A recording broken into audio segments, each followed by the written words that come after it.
How to use OBS Virtual Camera on Discord.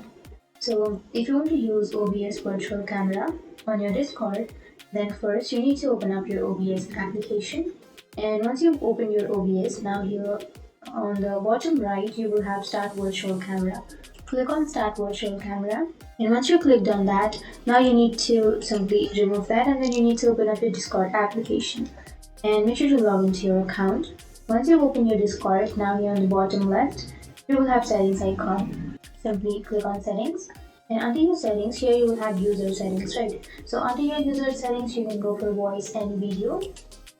And under your voice and video, now you can scroll down, and here you will have your video settings, right? So under your video settings, here you will have this option. Under that, you will have the drop down bar. Simply choose the drop down bar and then choose OBS Virtual Camera.